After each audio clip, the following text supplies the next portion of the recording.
I think one of the problems we face in the Crimea is that in the West, not just the geographical West, but the West as advanced democratic, economically active states, we've rather forgotten old-fashioned, hardline 19th century nationalism, the idea that it doesn't matter, it's just my country and I'm prepared to break all the rules. The Russians are led by a nationalist president whose agenda is to make Russia great again.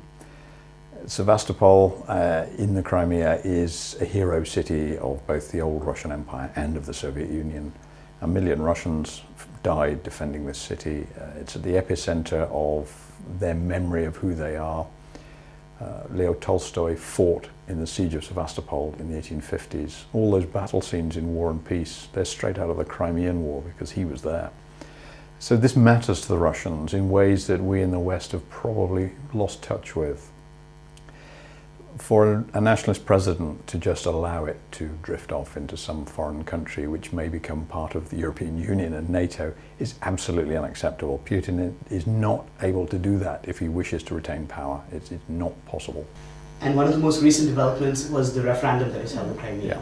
What do you think about that? This is just a veneer. This is a 19th century plebiscite under the barrel of a gun. The striking thing is, of course, that the Russians have managed this with very, very little use of significant violence. There's been a bit of shouting and a bit of knocking down of walls, but very few deaths. And the Ukrainians have very wisely not turned this into a fight because they would lose and lose very badly. So the Russians have secured their aims and they now are going to have to sit back and digest the consequences.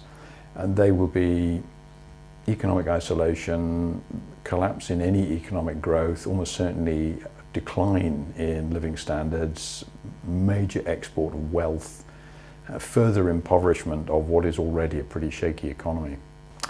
And of course, what most people in the West have forgotten is that the last time the West and the Russians fought over the Crimea in the Crimean War of 1854 to 56, the war was decided by an economic blockade.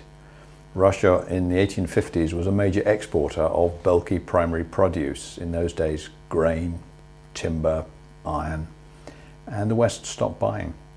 The Russians couldn't export, their economy collapsed. What are the broader implications for this act by Putin in the global community and the global climate? I think it's interesting that China abstained in the United Nations. It didn't vote with the Russians, it didn't vote against them, but it abstained. And the Russian-Chinese axis, which has been quite significant in the case of Syria, is less significant here because the Chinese are not going to approve this, but they're not going to disapprove it either. They don't want to break bridges with the rest of the world in order to back the Russians, because they actually have their own issues with the Russians. Large parts of what is still Russia was seized from the Chinese in the mid-19th century in a very unfair treaty, which the Chinese don't talk about yet, but they probably will in the future. All of the area around Vladivostok was Chinese until 1859. And the Chinese, who have a history of asking for their territory back, may well get around to asking for that bit back in the fullness of time. What the Russians have done is very old-fashioned. They've gone back to the old ways of doing politics and business, and they've suggested that they at least are not a force for modernity, and their role in the future is managing decline. It's certainly not recovering greatness. There's no sign that Russia is moving forward.